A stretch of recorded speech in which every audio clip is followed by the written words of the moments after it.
Assalamualaikum warahmatullahi wabarakatuh.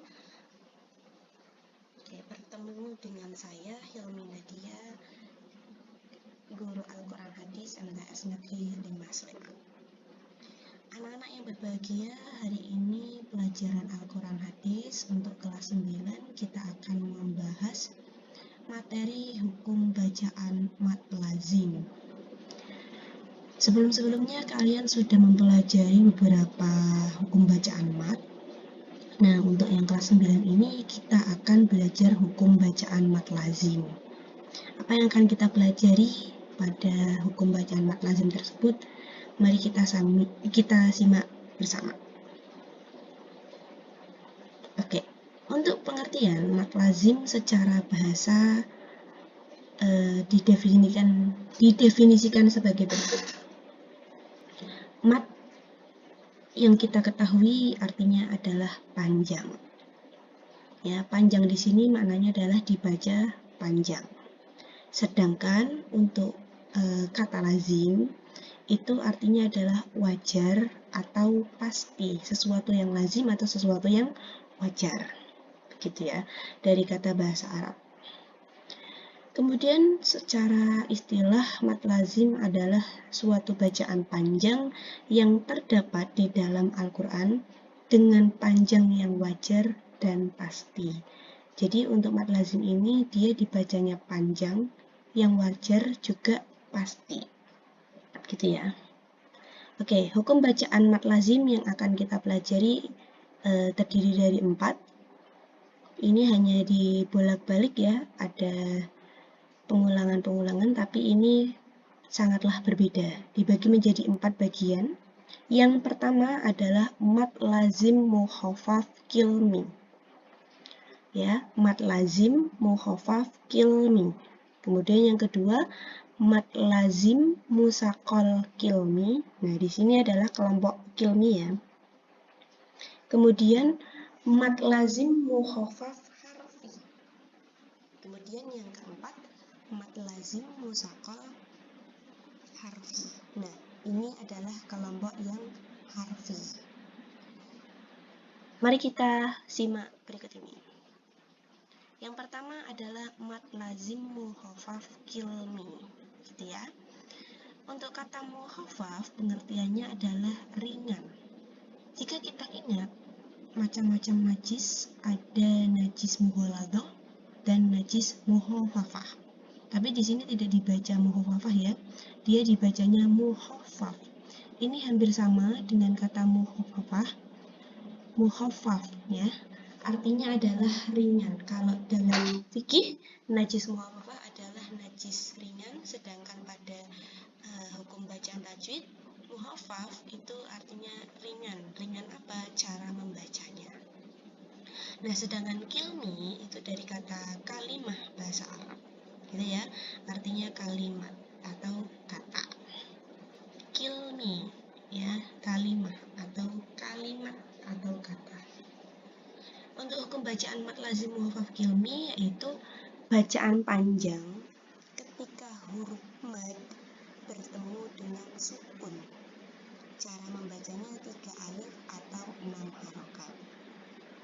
Untuk contohnya dalam mad lazim mukhafaf kilmi ini hanya ada 2 di dalam Al-Quran, yaitu pada surat Yunus ayat 51 dan ayat 91.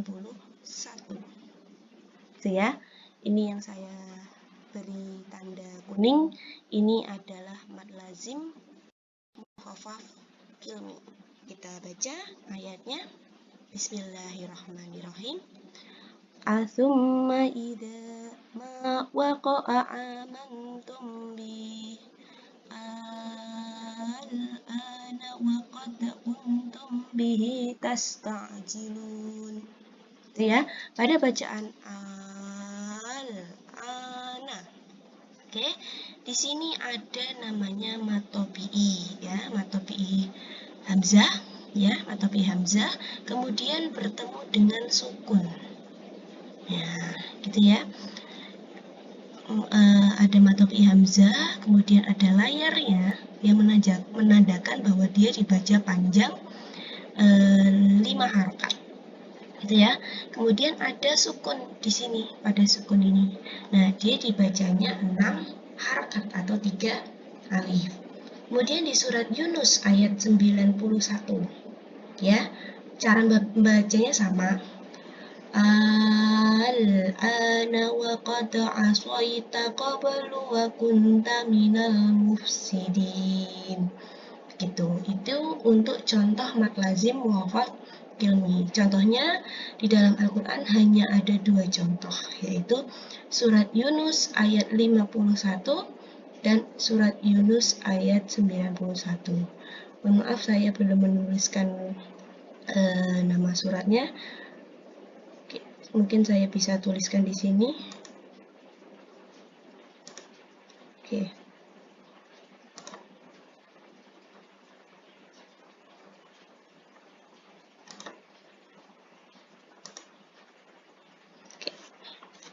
Surat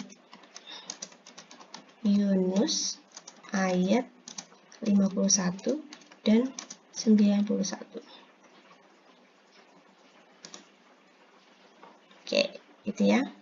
Ini surat Yunus ayat 51 dan 91. Oke.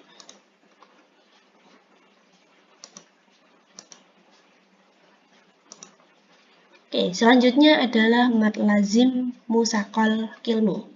Kalau tadi mukhafaf itu artinya ringan, maka musaqal itu lawan katanya, yakni adalah berat, yaitu cara membacanya berat. Kilmi itu adalah kalimat dari kata kalimah, ya. Jadi hukum bacaan mad lazim musaqal kilmi itu adalah memanjangkan bacaan huruf mad sebanyak 6 harokat atau 3 alif, dan suaranya diberatkan karena adanya harokat tasdid. Mana itu harokat tasdid? Harokat tasdid itu seperti ini. Ini adalah harokat tasdid, ya. Harokat tasdid itu hurufnya double, gitu ya. Oke, untuk contoh ini beberapa ada di dalam Al-Quran. Ya, contoh yang pertama pada kata dolin. Ini mungkin tidak asing bagi kita semua.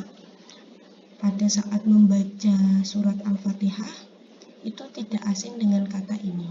Ya, betul. Ini adalah surat Al-Fatihah ayat yang ke-7. Gitu ya. Ghairil maghdubi alaihim waladdallin. Nah, pada bacaan do di sini ada mad tabi'i, ya.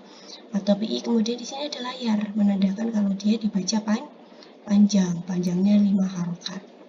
Kemudian ada harokat tasdid, ya, maka dia membacanya sebanyak 6 harokat.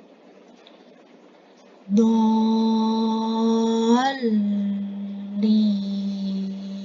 Jadi do-nya langsung masuk pada lam, ya, karena dia tasdid dan dipanjangkan seperti itu. Nah, contoh yang kedua ada kata ini tomatu.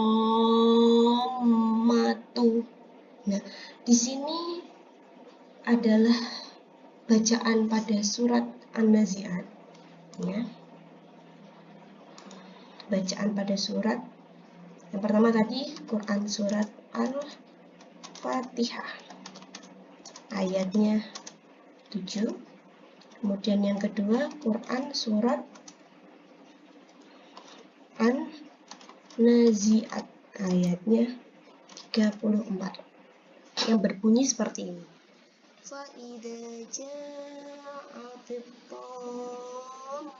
tammatul kubra. Nah, itu ya. Tommatu itu dia dibaca 6 harokat seperti itu. Kemudian contoh selanjutnya adalah kata sohoh. Nah, seperti itu ya. Ini ada pada Quran surat Abasa ayatnya 33 ya, berbunyi فَإِذَا جَاءَتِ الصَّاخَّةُ. Nah, seperti itu. Kemudian contoh selanjutnya adalah kata dabbah. Nah, di sini adalah pada bacaan surat Al-Baqarah, Quran surat Al-Baqarah ayatnya 164, atau enggak pada bacaan Quran yang lain pada kata dabbah. Oke, seperti itu. Oke, itu tadi pembahasan yang ilmu. Kemudian kita lanjutkan ke harfi. Oke, harfi. Mad lazim mukhafaf harfi. Ya, ini terjadi pada fawatihus suwar. Fawatihus suwar itu artinya pembuka surat. Oke, karena kita belajar harfi, jadi harfi itu artinya adalah huruf ya. Oke, artinya adalah huruf. Oke, jadi cara membacanya yaitu tidak per kata tapi per huruf. Oke. Apa saja huruf-huruf mad lazim mukhafaf harfi? Di sini ada nun, qaf, shad, ain, sin, lam, kaf, dan mim. Jika kita untuk mengingatnya, yaitu ingat kata ini, naqasa asalukum ya, nun, qaf, shad, ain, sin, lam, kaf, mim ya, naqasa asalukum. Ya, untuk cara membacanya, apabila terdapat huruf-huruf mad lazim mukhafaf harfi yang tidak diidghamkan, itu ya, ada bacaan huruf-huruf ini, huruf nun, qaf, shad, ain, sin, lam, itu ya, kemudian kaf dan mim ya. Apabila huruf-huruf tersebut yang tidak diidghamkan. Oke, apa sih artinya idgham? Idgham itu adalah memasukkan ya, memasukkan atau meleburkan satu huruf ke dalam huruf setelahnya. Nah, jadi untuk mad lazim mukhafaf harfi itu huruf-huruf ini yang tidak diidghamkan. Oke, saya tulis kembali. Idgham artinya adalah memasukkan atau meleburkan satu huruf ke huruf yang lain, ada huruf setelahnya, ke huruf setelahnya. Oke, gitu ya, itu idgham. Kita lihat contohnya. Untuk contoh mad lazim mukhafaf harfi ya, ada di surat Al-Qalam ayat pertama. Tadi kan kita membahas fawatihus suwar ya. Fawatihus suwar itu adalah pembuka surat. Untuk mad lazim mukhafaf harfi rata-rata terdapat pada ayat pertama. Itu ya. Surat Al-Qalam ayat pertama yaitu berbunyi nun. Itu ya. Jadi ada bacaan panjang pada huruf nun pada permulaan surat yang tidak diidghamkan. Itu ya. Ada bacaan nun. Kemudian ada surat Asy-Syura ayat kedua. Nah, ini adalah satu-satunya mad lazim mukhafaf harfi yang terletak pada ayat kedua, karena ayat pertama Asy-Syura itu berbunyi hamim, sama seperti Az-Zukhruf ini ayat pertama. Kemudian di ayat kedua Asy-Syura itu bunyinya ain, sin, qaf. ini ada huruf ain sin qaf pada permulaan surat yang tidak diidghamkan. Itu ya. Kemudian surat Yusuf ayat pertama yaitu alif lam ra. Ini banyak bacaan Al-Qur'an yang diawali dari alif lam ra. Alif lam ra. Nah, terdapat bacaan panjang pada huruf lam. Di sini ya, huruf lam pada permulaan surat yang tidak diidghamkan. Ya, salah satunya adalah surat Yusuf ayat pertama. Kemudian di surat Maryam ayat pertama, ya, bacanya qaf ha ya ain shad, ya. Ada bacaan qaf ain shad pada permulaan surat ini ya, qaf ain shad yang tidak diidghamkan. Tuh.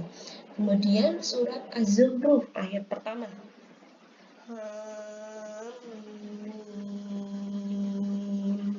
Ya, ada bacaan mim yang pada permulaan surat tidak diidghamkan. Jadi untuk yang mad lazim muhafaf harfi, dia bacanya tidak diidghamkan. Karena dia tidak diidghamkan, maka dia dibacanya ringan. Makanya itu namanya mad lazim muhafaf harfi. Oke, kemudian selanjutnya adalah mad lazim musaqqal harfi. Ya, tadi kita sudah kenal namanya musaqqal. Musaqqal itu artinya berat. Nah, kemudian harfi, jadi dia membacanya per huruf, tidak per kata.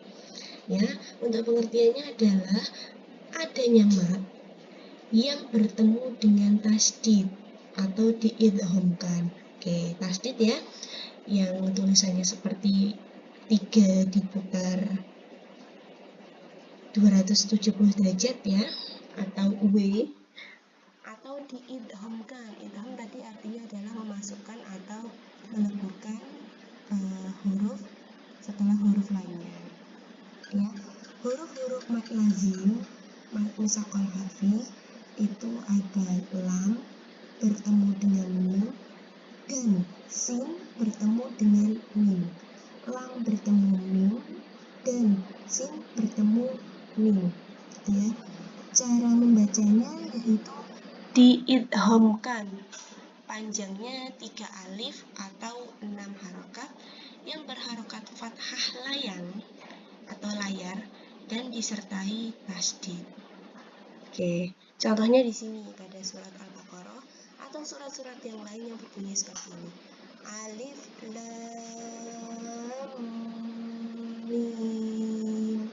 Nah, ada bacaan lam ya pada permulaan surat yang diidghamkan. Gitu ya. Ya, lam. Kemudian pada bacaan lam ini langsung masuk ke bacaan mim. Nah, inilah artinya diidghamkan.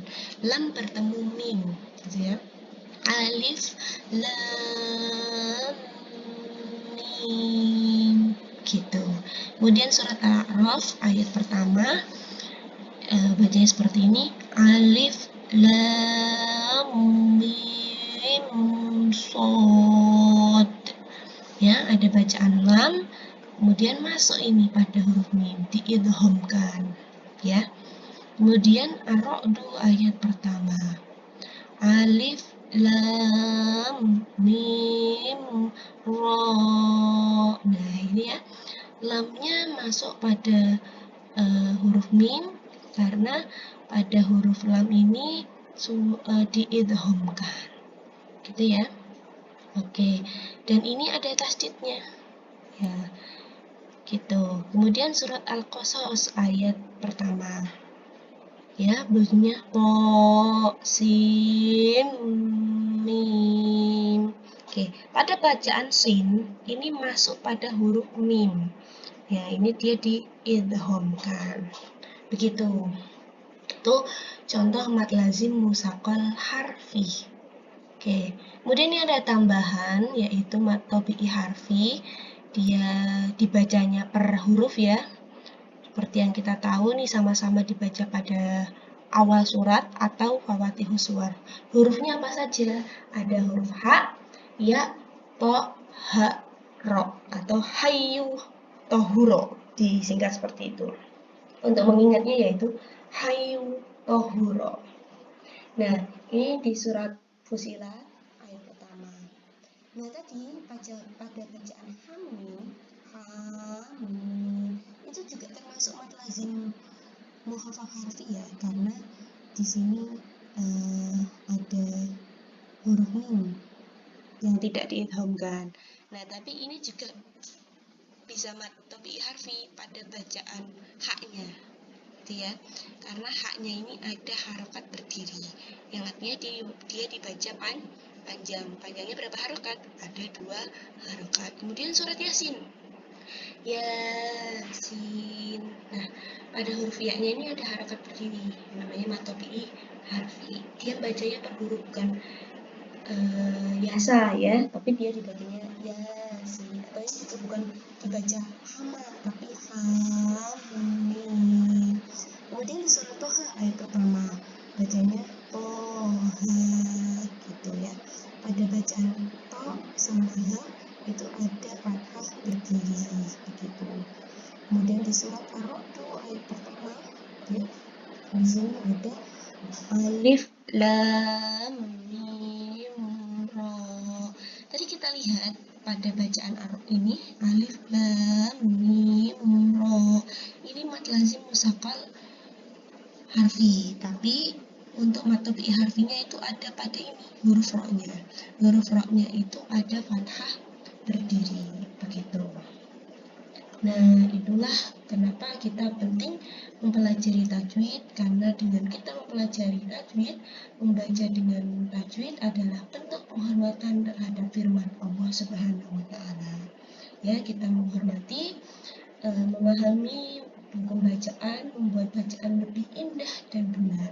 Karena dengan kita membaca Al-Qur'an dengan benar, insya Allah bernilai pahala dan kita terhindar dari kesalahan atau dosa, karena perbedaan makna itu bisa merubah, atau kita ketika salah membaca dalam Al-Quran akan dapat merubah makna ya, gitu. Oke, terima kasih. Mari kita terus belajar dan mengamalkan ilmu tajwid dengan membaca Al-Quran. Oke, sekian, terima kasih. Kurang lebihnya mohon maaf. Untuk LKPD silahkan kalian mengerjakan di link pada deskripsi YouTube tersebut. Jangan lupa untuk memberikan tanda like, kemudian memberikan komentar yang positif, kemudian share kepada teman-temannya, dan jangan lupa subscribe. Oke. Assalamualaikum warahmatullahi wabarakatuh.